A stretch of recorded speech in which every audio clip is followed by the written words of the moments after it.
Now, bitchin', everybody. Welcome to Agent Mechanics Coaching with Mike Bjorkman. And we have today the ultimate stud muffin, Mike Bernier. Mike and I go way back. I don't remember where we met, when we met, how we met. All I know is I'm damn glad we did. Some of the best times of my life have been with Mike. Some of the scariest times, some of the just craziest, like you name it. But what I do love about our relationship is business. When we talk business, it's no joke. Like Mike is one of the smartest coaches I know.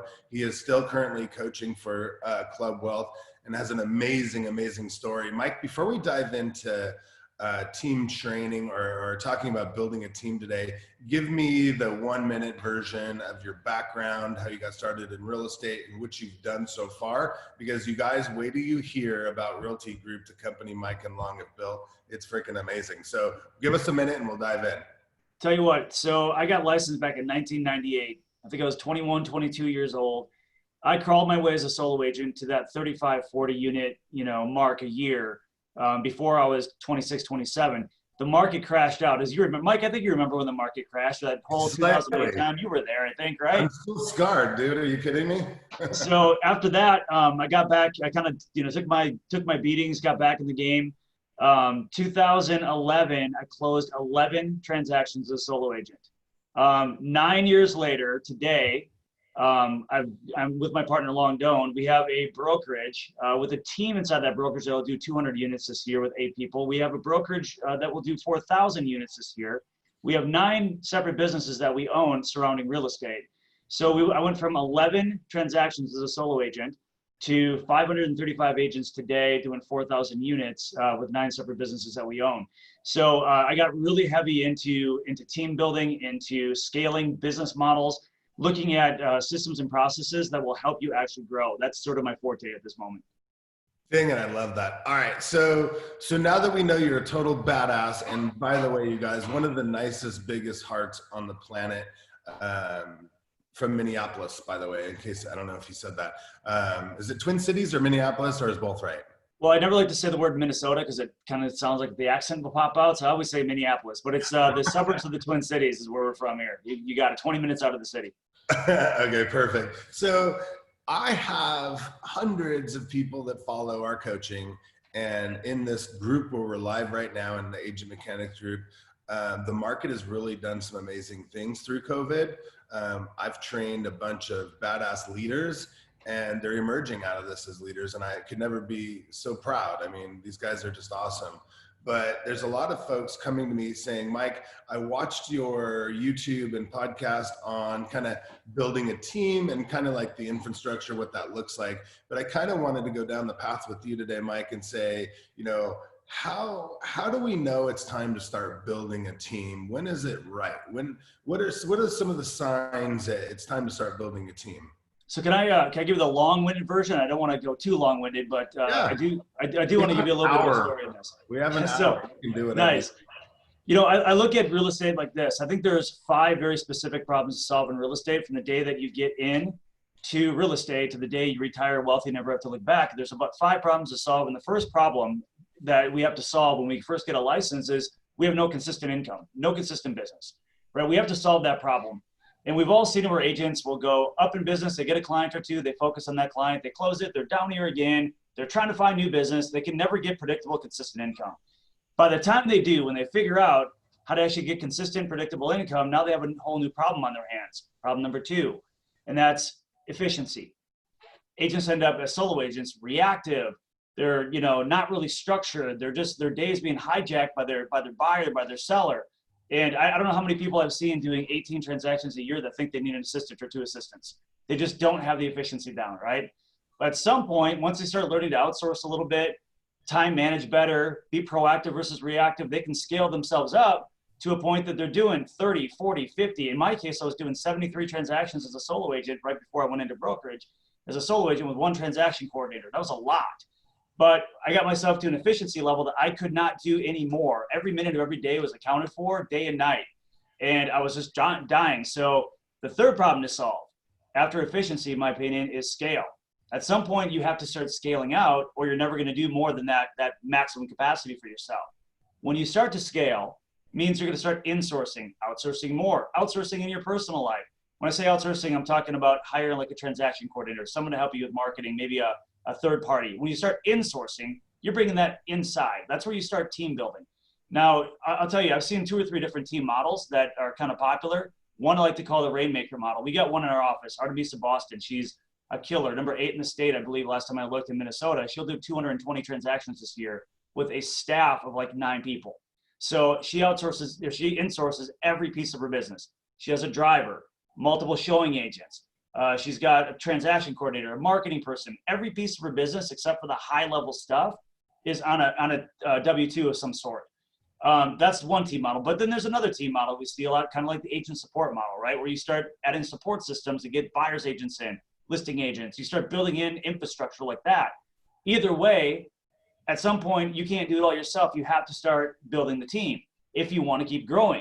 My problem was I was looking at myself doing 73 units a year. And if I stopped moving for a minute, my business was dead. If I got sick, went on a vacation, had a problem, had something else to focus on, I was losing money every time because it was just me.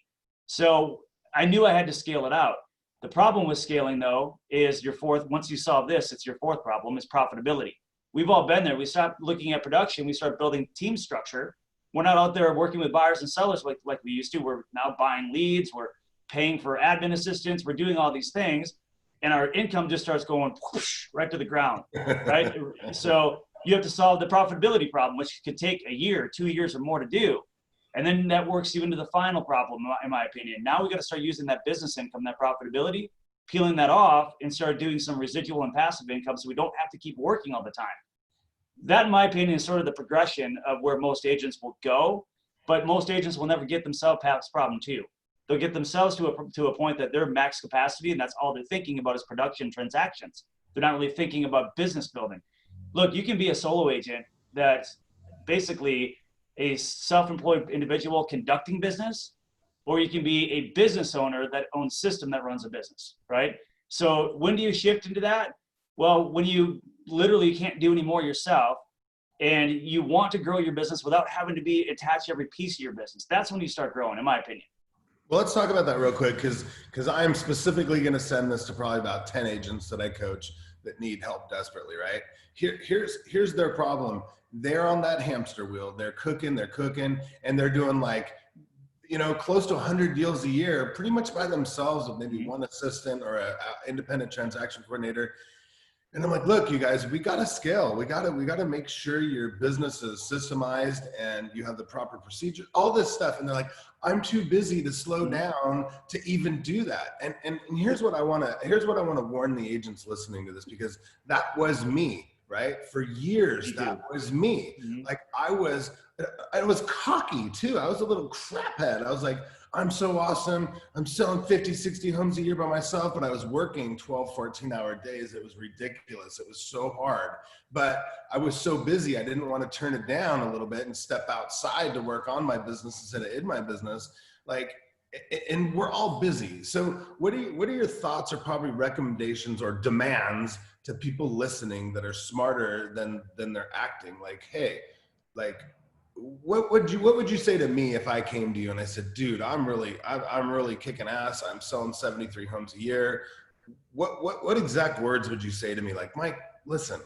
I'll tell you what. So when I transitioned from you, that incredible solo agent that's doing an incredible business, I was number 33 in the state of 18,000 for units sold. And the guy that got me in the business when I was 22 looked at me and said, you're thinking of going into brokerage and kind of team building and getting out of production. Why would you do that? You're on top right now. Why would you transition? And I thought about that. I'm like, you're right. I'm 33 right now. I could be 32, then 25, and I could work my way all the way up, possibly to the top 10 agents in the state. Then I realized all I'd be doing is ruining more of my life. I hated my life. I don't know about you, but I had no life. So I'm like, I can have 100% of this, or I can have 50% of that. I'm like, I need to build a business that I'm not doing all the things. And I need to build a business that I've got other people that's strategically helping me, so it's not just me. So here's what I would tell those agents, Mike, is that at some point you have to do like you would in any investment. You got to take money out of your pocket or time or any other investment and put it there. Remember, money flows where attention goes, right? So if your attention's on production, you'll make money there. If you focus building your attention around building a business, it's going to be a profitability nightmare at first. Your production will go down, your ego will hurt. You'll be like, I was doing so much business myself, and now I'm training this admin person, I'm training my marketing person, I'm trying to focus on lead generation. Look, the bottom line is, just like you did in production, you have to invest yourself there. And at some point, you're going to see that profitability starts evening out. Then you start making money, then making more money. So you have to start thinking like a business owner instead of a self-employed individual conducting business. So that's a very different mindset. Right. And you're basically, you keep bringing up the cash flow quadrant, right? Robert Kiyosaki's classic quadrant. You know, Yep. you have the two sides, and you don't want to be the employee. You don't want to be self-employed. You want to be the business owner and investor. And there's nothing more frustrating than my coaching students that are just not listening. So I hope this is going to help them. All right. So let's say we're at max capacity and it's time to start making some moves. Based on what you've seen in this particular market, what do you feel is working the best? Is it a showing agent, not a buyer's agent, somebody that's a $40 an hour door opener? Do you feel an ISA is crucial? Do you feel a personal assistant might be first? Do you feel a transaction coordinator in-house that's also your assistant? Or does it depend on what the person likes, right? Like, how do you feel like when we say, okay, it's time, what are some of your thoughts, and what do we look for and think about and ready? So here's the first thing. First off, I think a lot of people really have a limited belief around their growth. They know they've done really well themselves. But then to think about, well, how do I build this business structure? I don't think I can do it, or I'm not going to do as well, or I'm really just good at selling houses. They start getting more of a limited belief that they can't do it. Anybody really can, but what you have to do is kind of draw it out. And what I mean by that is storyboard it. Draw out every piece of your business. What do you do? What are you good at? What are your strengths? By the way, start with a SWOT on your business. If you haven't done a SWOT, look it up. They're really easy to do. SWOT. Look at doing like a Clifton Strength Finder and a DISC assessment. Find out what you're really good at and figure out what you love to do about the business. Look at every piece of your business, from listings to buyers, to the buyer's agent side of it, to marketing, to networking, to every lead generation, every piece of your business that you do, and figure out which piece that you think is the highest and best use of your time. It's not the highest and best use of your time to mess with paperwork. It's not the highest and best use of your time to send out postcards and things like that. You got to get out of your universe. You can pay somebody to do that. Start also by outsourcing your life. If you're still cutting your own grass, if you're still cleaning your own house, washing your own car, get somebody to do it. Buy that time back. Realize with time, guys, if you don't have time management, you're not going to do this well. You've got to have time management like at ninja level. And you can either, like I look at it this way, you can either waste your time, spend your time, or invest your time. I want to invest my time. I want to make sure every minute of my day is at its highest and best use. So there's no one right answer to that, Mike. You can't just say to build a team, you have to hire this person first or that person second. No, look at the things that work best for you. If you're a traditional geo farmer, that's where you get your business. Your first hire might be different than somebody that's killing it with their sphere of influence or online lead generator. So you got to really figure out where you most efficiently shine. And maybe for a while, like one of my agents I mentioned, number 8 in the state, her first hire was a driver. She hired a driver so she can literally be on the phone and our computer in between appointments all day. The and she hired a showing assistant. I know have drivers. Yeah, that's crazy. Right. So I mean, sometimes it's about keeping you where you shine the most. For her, it was meeting back-to-back high-intent buyers and sellers all day. That's what she took care of. Perhaps maybe your challenge is you got to get more opportunities. So maybe then the ISA and the lead generation systems would be the first thing that you implement. But either way, draw out every piece of your business, remove yourself from everything that you think you can and pay for it. This is where the investment comes up. You're going to lose some money up front to make a lot more money at the end.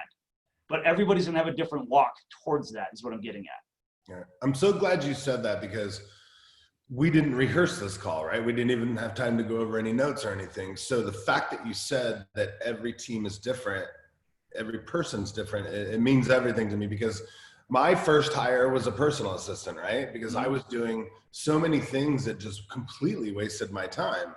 And then, I trained that personal assistant to then be a transaction coordinator because the personality was right for it, right? So we were kind of doing both at the same time. But I know one agent that I'm working with right now. She hates listings. So I said, let's hire you a listing agent. We found a dude that just loves listings and he hates buyers. They're a match made in heaven, right? So people say, what was your first hire? Oh, I hired a listing agent. Well, that's weird. You know, most Right. agents don't think like that, but all teams aren't created equal. You know, like looking back right now, I think I probably would have done showing agents, right? And it's still not over. There's still a really good possibility like that. Like Larry, my team leader, who's obviously watching this, he just said how awesome you were in the chat. But you know, we're probably at the point for Larry now that we need a showing agent for him, right? So that's a different. That's an assistant. As he's liking, that's an assistant for your team leader, right? That's a totally different type of team. But I know we can get a lot more accomplished that way, right? You know, I agree. I think if you're really looking at things like KPIs, right? If you're looking at things like, you know, I want Larry to get, you know, if he's doing 2 appointments a day, I want to make sure he's getting 3 or 4 or 5. What does he need to do to make that happen? And what can we take off his plate so he can get that? So perhaps, you know, it's about getting Larry where he's got 5 different appointments a day. He needs a showing agent to cover half of them or more. And that's how he's going to spend his time the most efficiently, most effectively for the highest use and best use of his time for the highest dollar producing activity. Everything's got to come down to that. You're going to fund the operation of your business and lead with revenue if you create more revenue. So if you're working for $100 an hour today, how do you work for $200 an hour tomorrow? That's what you got to think of. well, let's switch gears because typically the normal team leader needs help with buyers, right? Mm-hmm. Buyers are now money. Buyers are good money. Buyers under contract or committed are basically listings and they're good. So somebody's going to want to help with buyers, right? So when you decide to do this, do you think it's right when the time is right to go all in and start purchasing a lot of leads, or do you think that you should be more efficient with your sign calls and call action and Sure. try to use what's your thoughts on that? Because a lot of people say, first of all, I don't want to give up the money. I don't want to give up 30, 40, 50%, right? I mean, Right. most agents aren't even being paid 50% anymore, but you know, but the reality is they're like, I don't want to spend the money. I don't want to give up the money. Not only do you want me to give half of my commission away, now you want me to go spend thousands of dollars a month on leads. What's kind of your thought on that in today's market? So first of all, I'd say that you have to reverse engineer this a little bit. Who's going to be your ideal agent and what's your business like? So as a solo agent starting out, you might have one, what I call sales vertical. I don't even know if that's really the technical term, but I might work with my sphere of influence really well for, you know, repeat business and referrals. Maybe at some point I've gotten so deep on that, I can go wider. I'm just maximizing my sphere. So I'm going to go now open houses. I'm going to do open houses, 52 of them a year, once a weekend. And I'm going to dial that in until I'm so deep on that, I can add a third vertical. And maybe that's going to be circle prospecting or outbound calls to FSBOs or expireds or lead generation through Zillow, Realtor.com, Ylopo, whatever. So my point is, you know, as your business starts to go wide, it's also got to go deep. You got to maximize each one of those verticals, right? So, you know, if I'm going to be building a team, what are my verticals? What am I focusing on? Is it going to be lead generation, sphere of influence, both, open houses? Am I a geo farmer? Do I have billboards and radio ads? Where is the business coming from? What does my business look like? And do I align very well with the agents I'm recruiting? So this is a whole separate, and you do a lot of recruiting, so you know how it is. You want to make sure that people you're bringing into your organization align with you. Mission, vision, values, it's all aligned. The way that they operate, it aligns. So I think you really have to dial in what your business looks like, where it's coming from, find agents that align with that, and then make sure, this is the important thing, they don't want to own 50% of the commission, but if their 50% again is this big versus 100% of something that big, that's the social proof and the proof of concept you have to show them. Bring on agents that are doing 10 deals a year and get them doing 40. You know, then show that proof of concept. That's all part of what you need to do if you really want to attract people to your team. Gotcha. Where do you find these teammates? Well, I'll tell you what, a lot of teams, and I agree with this to a point, will start with brand new agents. They'll attract brand new agents, never been licensed. They put some really solid mentorship and training things in place because they want them trained on their processes. Right. You know, and sometimes what they'll do is they'll have those teams or those new agents start with nothing but calling leads in the database all day long, basically doing the role of an ISA, or they'll have them doing showing agent work for, you know, for some sort of set wage plus commissions. They get new agents trained in on their stuff, and they look for talented people up front. They don't take the wrong ones or choose these. So that's one way to do it. Taking an existing agent that's failing and turning them into a rock star is a difficult task to do. We've seen that before too, right? It's very much you need somebody that's hungry, just needs opportunity. People coming into a new market, they come from an industry that is very aligned with real estate. You need somebody that you know is going to hit the ground running, because the last thing you want to do is have a bunch of people lagging and dragging your team down. So you don't want to just take anybody. You got to find the right people. Okay. So if I was going to start hiring a few buyer's agents, what would I use? Wise Hire? Would I start picking up the phone myself?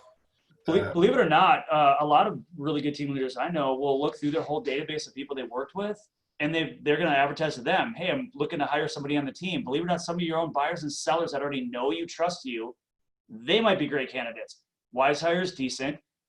We built a website that's been working really good, and we have a lot of SEO. Believe it or not, how do we get a real estate license? Is like the number 7 most searched real estate term in Google. I mean, it's buy a house, like a home search is number 1. How do I sell a house? Number 2, or home valuation. Number 7 is how do I get a license? So you can drive a lot of traffic to a good website that way.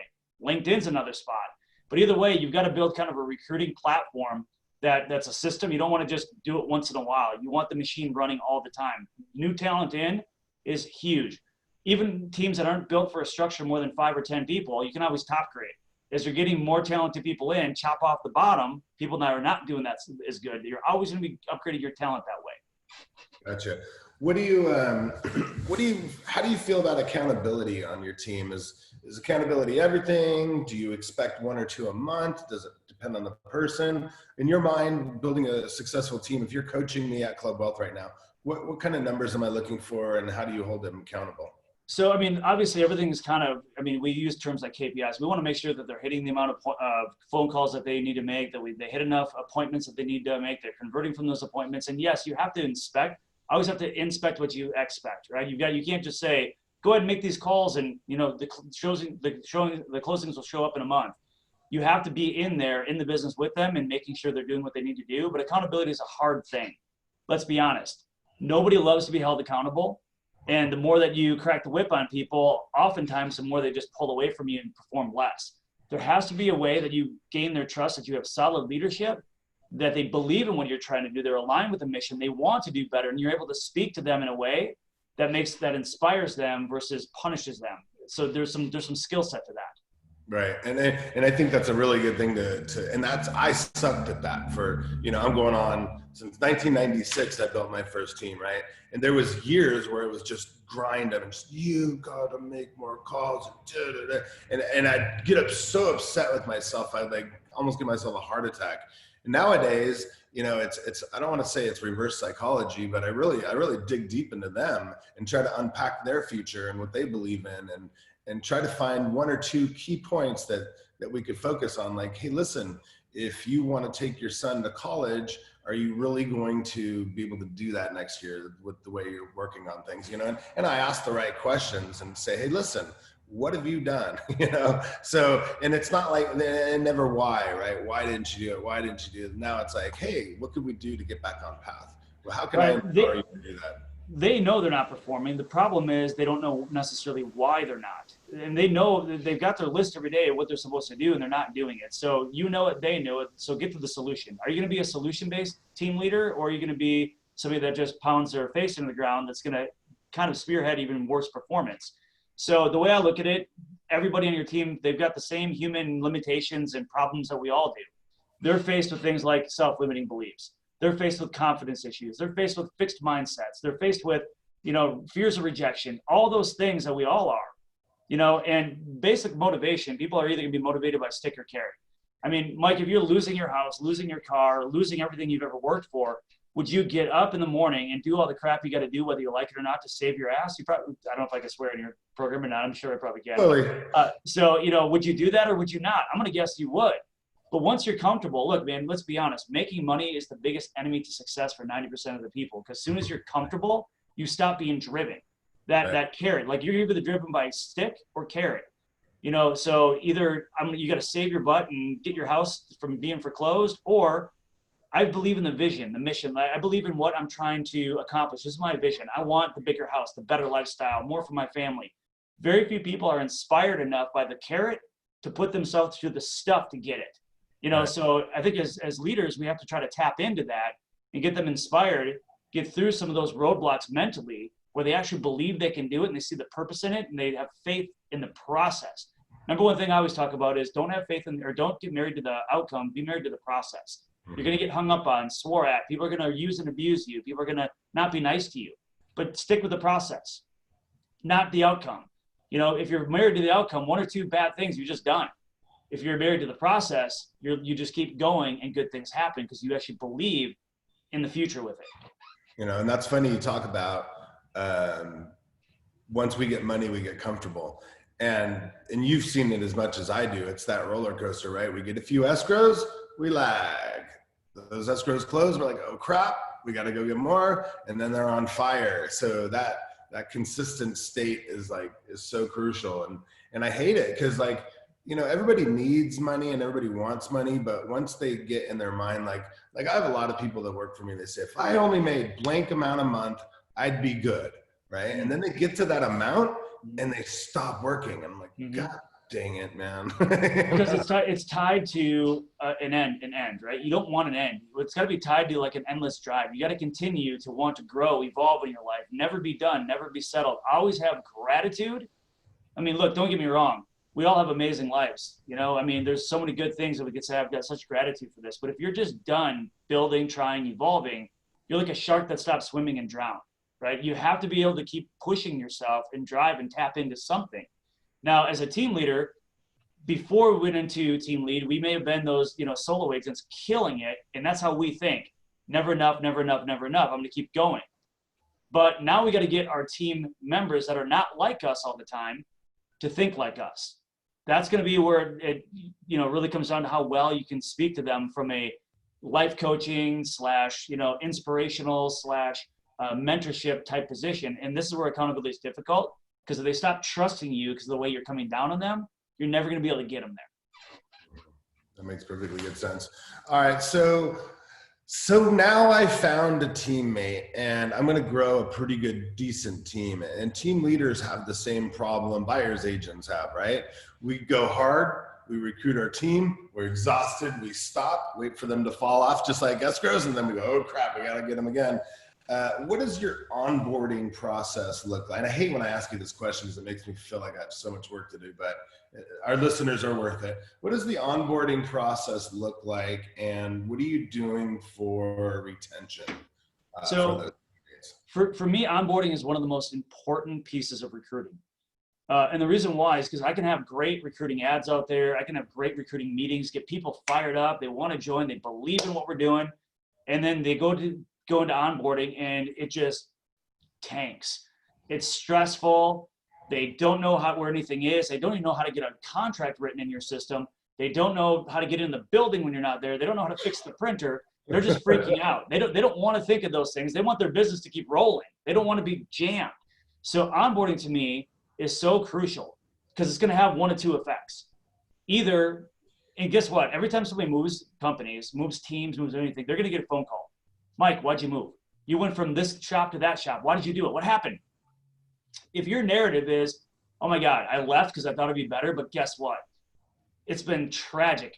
I can't get a hold of anybody. I can't get my questions answered. I don't even know how to get business cards. This is the worst thing I've ever done. I'm going to get through it, but I'll never move again. I mean, literally, that's going to kill your recruiting in the future because everybody they're talking to is going to be like, I'm not joining them. Flip that, though. If the message is, holy crap, I've gotten better responses from this person than I ever did my other broker or my other team leader. I've gotten more help. I'm putting deals together already. I'm getting all these ideas, and they're helping me implement it. And look, I know what their systems are. They're in there helping me write contracts, getting caught up. I was transferring listings over yesterday. They were helping me with that. This is the best experience of my life. My business is going to rock here. That's a walking billboard for others to want to join you, right? So onboarding to me is so crucial. And onboarding for us, what it looks like is I think we got about a 93-point online onboarding checklist. It's very detailed, very intense. But what it does, it tries to account for everything an agent's going to need, stays ahead of it proactively instead of reactively, and then works with them like almost a concierge service day by day through that process to make sure they're good. And that's been really killer for us. So who's in control of that onboarding? Is there an onboarding specialist at Realty Group? And I mean, you're at that size where you can kind of have an onboarding specialist. If I was just a solo agent and I was going to start hiring, say, 5 team members in the next 3 months, where would I steal an onboarding checklist, or where would I put that together, and how would I implement that? Would I just be like, here's a piece of paper, here's a Trello card? What does that look like in your mind? If you were just going to say, Mike, go hire some agents, but you need onboarding, it's really important. Give me an idea of how I. So the first thing I need is a dedicated person, because onboarding is going to be reactive. People are going to call you and they're going to need stuff. They're going to knock on your door and say, do you have a minute? You're going to get a lot of that. So, and they're also going to need to know answers quickly. So if you don't know where they're going to get their business cards, if you don't know where postcards are coming from, if you don't know how to send out an announcement, Facebook post that they've moved companies or moved teams, that's going to be a problem. So think of yourself, start with a checklist of all the things you would need if you're going to move right now. That's where you start. Then also go on places like the Club Wealth Facebook group, any other real estate Facebook group, and start asking for examples of people's onboarding checklists. And by the way, this can get sophisticated. You can run this through a learning management system. Think of taking a CE, where you take an onboarding course, a 5-minute course on how to write a contract with Loop, because maybe they were in SkySlope before. And they get in there and they take a course, they answer a few questions, they test out of it, now they're on to the next thing. That could be all automated. That's the beauty of it. You don't have to sit there and manually do all of it, but as you're first starting out, you got to get the content together first. Ask everybody that's got a team, compile what works for your team, what's going to be conducive for yours, and make sure you have a dedicated person that they can lean on. Because again, when you're first starting out a team, you're going to you're wearing all the hats yourself. There's a lot of work to this. Accept that, but also put it in your projections that you're going to start hiring people like an executive assistant for the team. Maybe their job is to help agents engage with the team, all the stuff the team does. So, I mean, those hires will present themselves when needed. And as we said earlier, every team will hire a little differently by need, by what's needed priority is what I'm trying to say. Onboarding is going to be one that's probably early on if you start recruiting active agents. What do you think right now, or what are you doing for retention for teammates? Is it accolades? Is it more leads? What's making people stay on a team right now? Well, number one, I think team migration is different than it was a few years ago. People are moving around frequently, right? Because teams are all figuring out teams are growing. There's more teams out there. Value propositions are different. So retention is extremely important. Number one, figure out what problems they have to solve. If you're communicating with your team and you're figuring out what their issues are, what their pain points are, solve them, number one. I always remember that what people want is an active pipeline. They want opportunity, they want to make money, and they want to do it without a bunch of stress. So if all of your systems keep on being tweaked to what they want, to help them do more business, more effectively, more efficiently, you're going to keep people at a higher level. And then also options. One thing I see a lot of teams do as well is they have very limited options. This is the way we do it. Just one size fits all. Doesn't work for everybody. So make sure that you have kind of options. That's fluid a little bit. What does that look like? All right, for example, listing menu, for example. If we only list houses this way, this commission, this percentage, this is how we do it. And you don't have things like, iBuyer programs or funding that people can maybe put some work into the house before they sell it, and then you guys fund it. I mean, that's another great thing that some teams are doing right now. If you don't have things like investor offers, I said instant offer like Open Door, but you could also have, some in-house investors, institutional ones. I would have all that stuff, like a menu of services. Do you want an as-is, after repair, instant offer? Have menus. You want a discounted listing? Okay, here's what that looks like. So, I mean, have options, because, and I'm not just talking about for listings, I'm talking about for everything on your team. Have a menu that's going to fit more than one person, but simple. You can't have 45 processes. It has to be just a simple couple options that everybody understands. Gotcha. All right. So let's say I called you up tomorrow and said, bro, I'm moving to Minneapolis. I've only been there a couple times, and I'm starting a team tomorrow, and I want to come work at Realty Group. What are you going to tell me to do as far as leads, putting the team together? What advice would you give me if I dropped into your city tomorrow and you said, "Uh-oh, we got to get Bjorkman up and running"? Yeah, first off, since you'd be dropping in, you have no past clients, no history, no branding. You'd be starting essentially as a solo agent. You need to ramp up fast. I'd make sure that you've had some experience with online leads and outbound too. What I would do is I'd say put some money together, hire an ISA, and you can do these virtually. I don't know if you guys are doing this, but we're killing it with virtual assistants and calling. I mean, they're just doing a great job finding appointments. So I'd be like, you need to invest. Again, invest in your business. Invest in hiring an ISA. Invest in leads that you can start closing very quickly. Invest in, getting a database together, because that's where you're gonna, as an unknown agent, that's where you got to focus. The difficult problem is not all agents are built the same. Some people don't have that skill set and those chops. So I would look at you and say, is this going to be the way that you're going to be good at business? Are you okay? Let me hear the way you're going to talk to a buyer you've never met before. If a Zillow lead comes in, what are you going to say? What's your process for follow-up? So first I would check your processes to make sure they're dialed in. If they're not, I'd probably tell you it's a bad move to start in Minneapolis, because you just don't have it dialed in, because all your sphere of influence and where you've been making your money is elsewhere. So I would be honest with you about that. You can't just start buying leads and expect to make money. There has to be systems behind that, or you're going to drop the ball like crazy. That's exactly what I wanted you to say. All right. So I already know the questions are going to pop up any minute now. What are some of the best choices for somebody to start buying leads? Is it Ylopo? Is it KV Core? Is it where what are you guys using what's working in your area, let's say? I'm going to tell you what, I don't care what source you buy. First, I want to talk about lead philosophy. There's generally two. People either seem they want instant success where they buy leads and they close them day one, or they want to build a large database that will turn over year after year and just keep getting more successful year after year. You got to marry those concepts. To have a true lead generation machine to do amazing, like your top potential, it can't be one or the other. Remember, when you're buying leads, you're buying 3 to 4 pieces of data. That's it.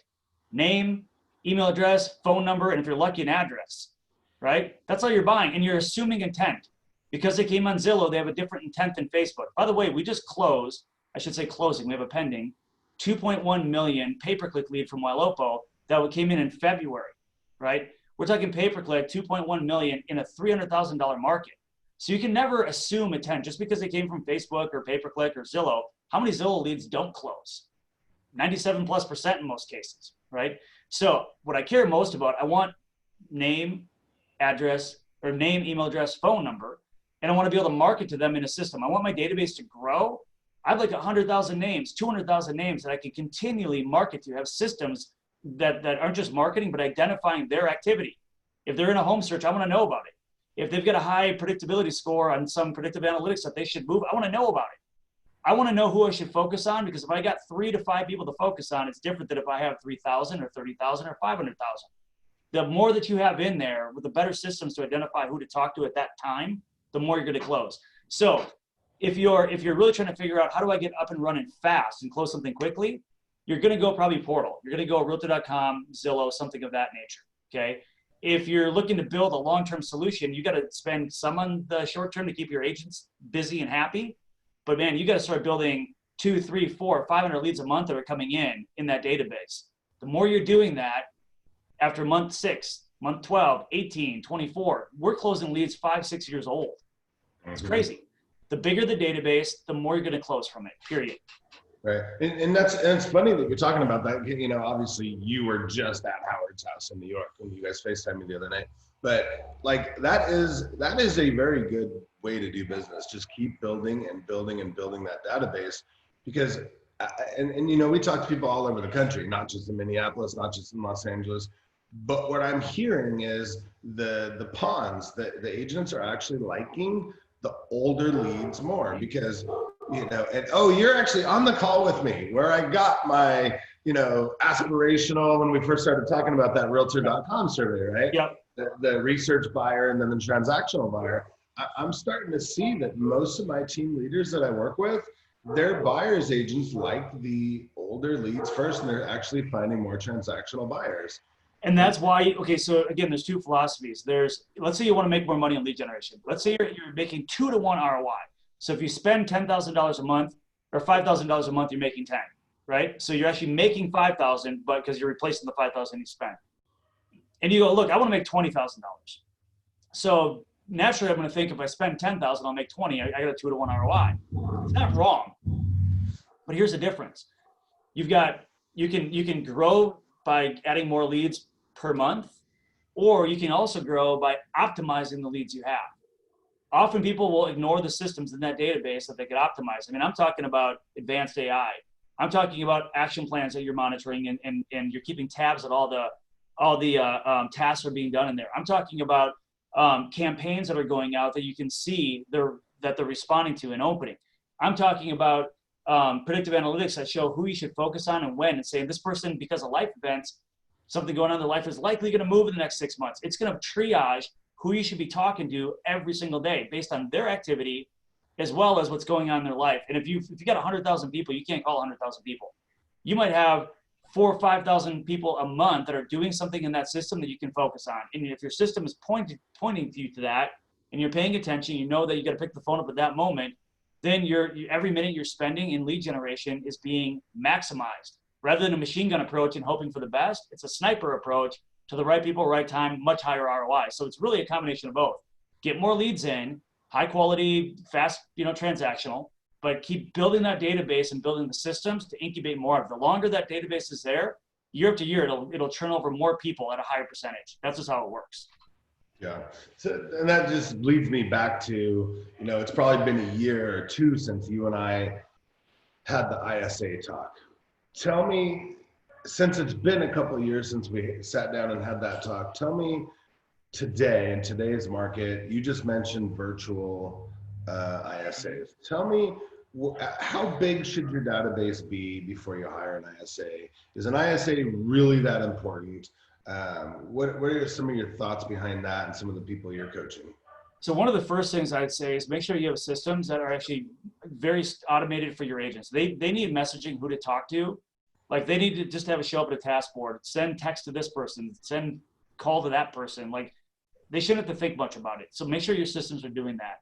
And make sure that you're inspecting that. One of the first hires for leads that I do is a lead coordinator. I want to make sure that there's physically a body in there every day, making sure that the buyers that want to be talked to are being talked to by the agents, that what happened at showings is followed up in notes in the CRM, that we know what the next steps are going to be when a lender needs to be involved. I don't want to just leave that up to agents because they get busy with stuff.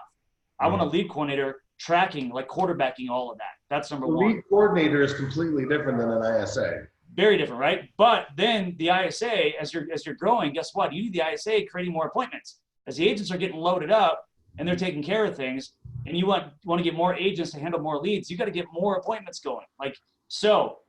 For me, a virtual ISA with a very easy script that's just calling people. They're doing 100, 200, 300 phone calls a day, just in your database, checking two things, timeline and intention. That's all they're checking for.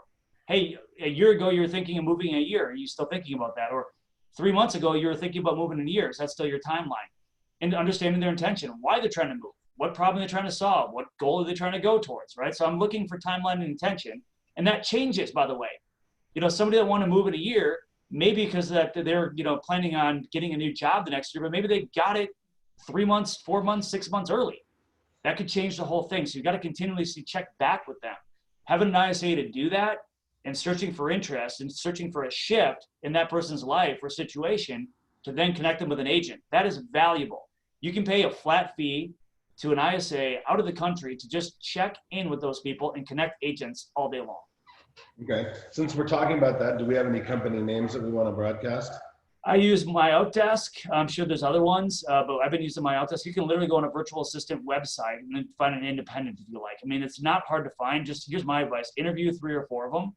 Ask them all kinds of questions around lead generation, because they will BS you and tell you they got all the skill sets in the world. But if you ask them direct questions, how they handle certain conversation pieces, how familiar are they with the CRM, ask them to show you what they know in the CRM, you'll find out they've really done it before.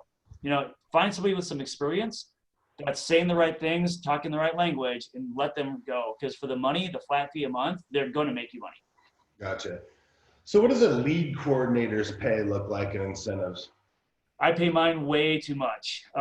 He's an ISA part-time as well, but he's the one that's managing the agents, managing the leads, and managing the ISA. He's basically my everything, and I pay him 20% of everything we do on the lead team. So that comes off the top before the split? Say again? That comes off the top before the split with the agent? Correct. Yep. And agents are allowed to pay it because they're not cold calling anymore?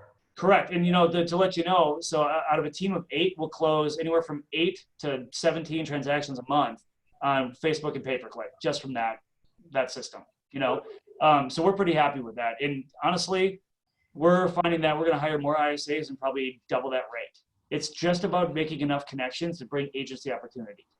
Right. Well, we know that part. That's for dang sure. All right. So what do you see the future of teams looking like? Like if you look down the road and you go, you know what, this is exactly how this is going to be. This is what the next team is going to look like. You know, like we always talk about at Club Wealth, to be successful in real estate, you're going to either be on a team or build a team, right? What does that look like? I think the nature of what a team is going to be is going to change drastically. Here's my prediction. And I think I've seen it in a few small cases, but I think teams are figuring out that agents should not be doing most of the things agents are doing. The team that can come in as a true operational partner to the agent's business, take everything off their plate that they shouldn't be doing. I mean, literally everything. If you could just load an agent up with high intent buyers and sellers all day long, that's all they do, appointments. And they're not handling the follow-up. They're not handling the closing gifts. They're not handling the, trying to generate referrals from their transactions. Everything is done for them. It's basically I'm the operations, you're the face. That team at some time is starting to, in some places, is starting to surface. And I think it's going to catch on because agents don't want to do those things. What they like doing is forming relationships, showing houses, writing contracts, and closing deals. That's all they really want to do. And not even writing the contracts. I mean, they're calling those into transaction coordinators now and having them basically written and sent for them, right? But we want to do the emotional intelligence piece. We want to do the relationship business. We want to do the high level stuff with our people. All the other stuff, different person.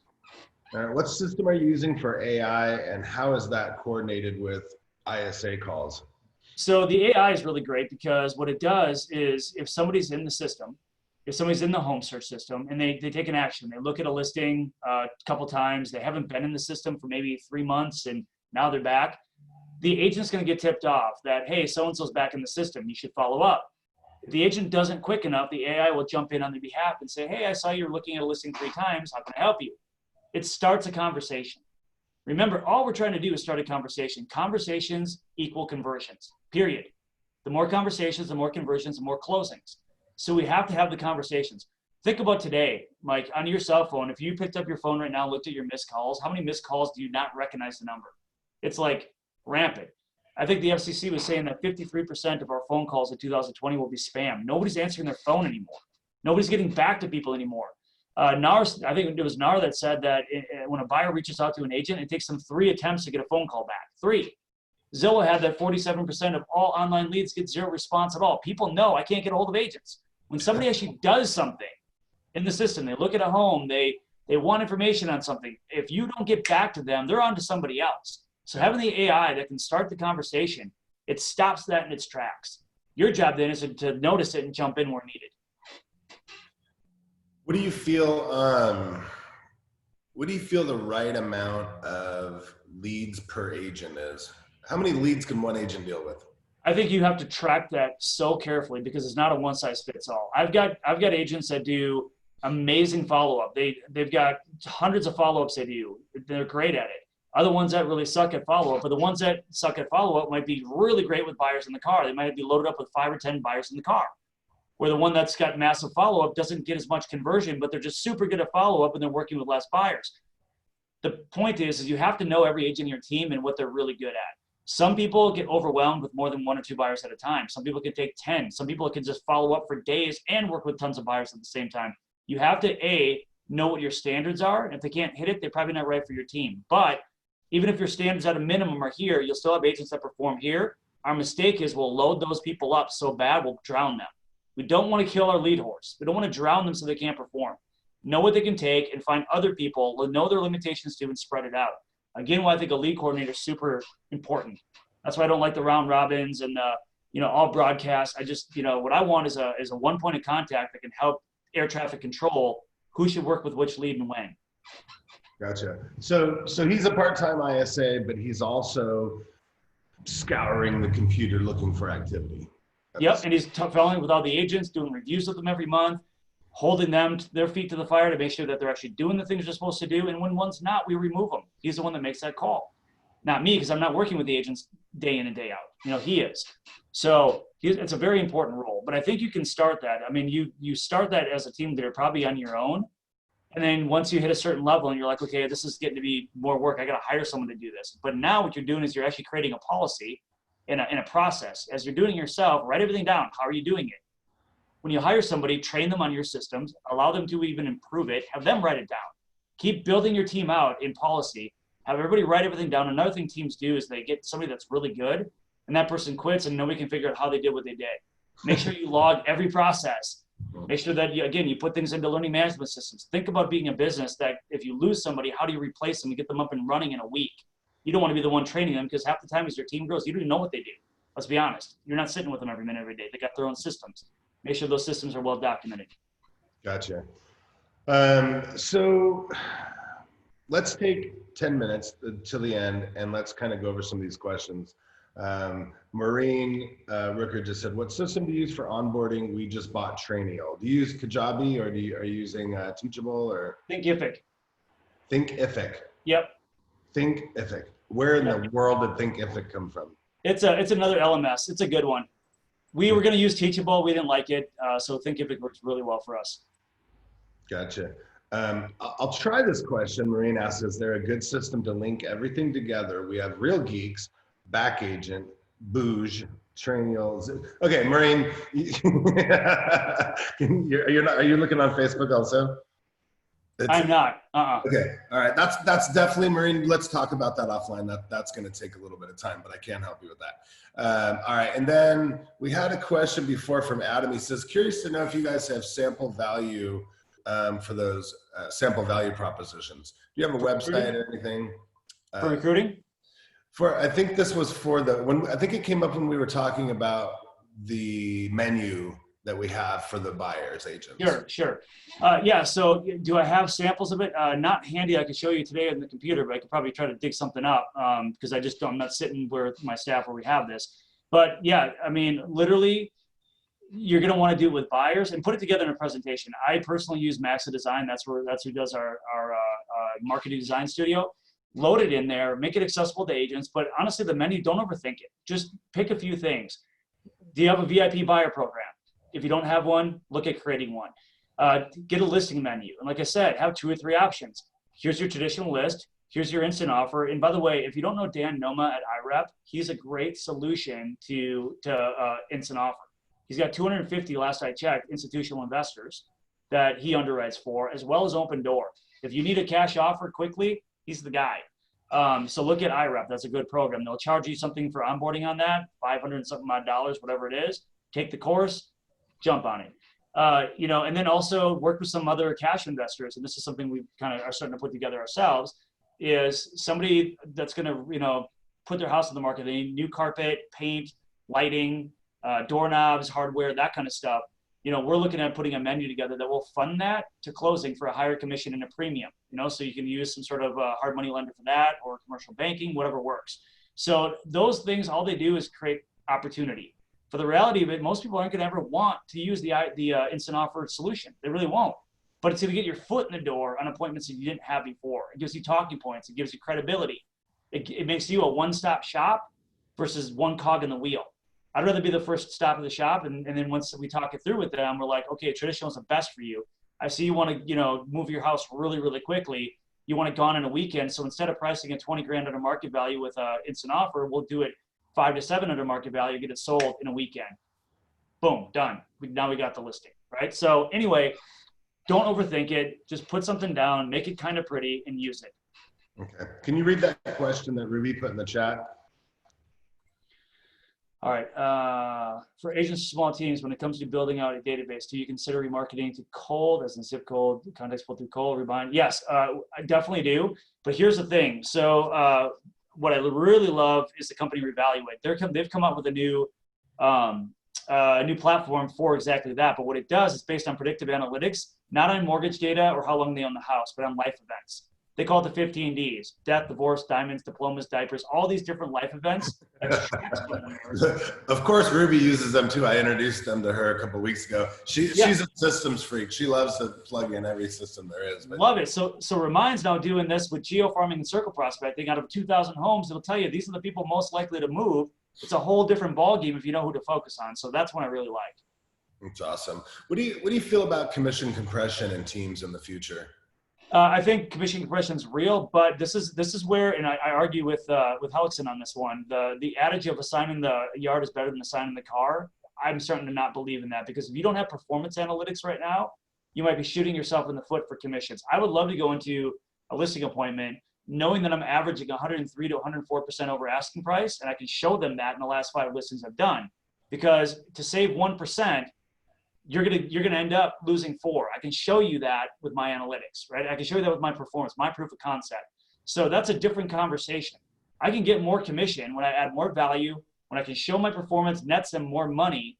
You might pay 1% more, 2% more, but you'll make 2% more than that. Mhm. I want to be able to have that conversation. I don't want to have to go in and say, you're just going to pay me because I'm worth it.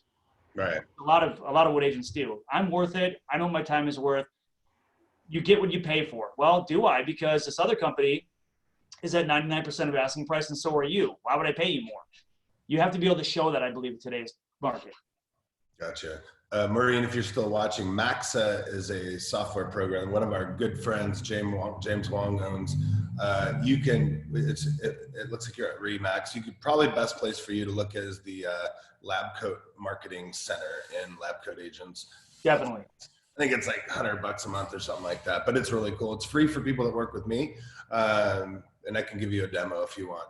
All right. So we have just a few more minutes, 4 minutes. What do you think?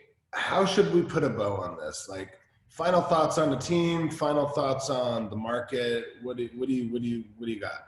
Yep, I'm going to say this. People run systems, and systems run people. You got to start thinking like a business owner. If you're thinking transactionally in production, just how to get the next listing, how to get the next buyer, you're missing the mark. You've got to start thinking with the systems that produce that buyer times 10, that produce that seller times 20. When you start thinking about systems that you can step away from and plug other people in, over time, you're going to actually own the systems that run the business versus be the only person that is the business. Removing yourself from the business is how you actually own the business. I don't want to be the one that does all the things. And then when I stop moving, my business stops coming in. I mean, man, you touched on it earlier, Mike. The minute that you stopped, like you got sick or went on vacation, we talked about this, like, your business is going to stop, the hamster wheel. So my whole point is this: if you want to actually run it like a business, you're going to have to start. It's going to be painful. You're not going to know what you're doing, and that's okay. Figure it out over time. Keep engaging with people that have done it. Learn from people. But you know what? That hamster wheel can't go on forever. At some point, it crashes. You can't work at that level forever. It just doesn't work. Man, some good advice from a good guy. Well, dude, I wanna thank you publicly. I consider you one of my closest friends, and everything you say means so much to me. And I really, really, truly honor our friendship. And I have more respect for you than you would ever know. And I just want to thank you so much for spending an hour on a Monday. I know how busy Mondays are with me, and I just think you're awesome. I miss you. I can't wait for the next hug. And and that's it, man. I just thank you. Thank you. I thank you. Appreciate it. Love you, man. Thanks, everybody. Have a great day. All right, guys. Be good. Take care. Thanks again, Mike.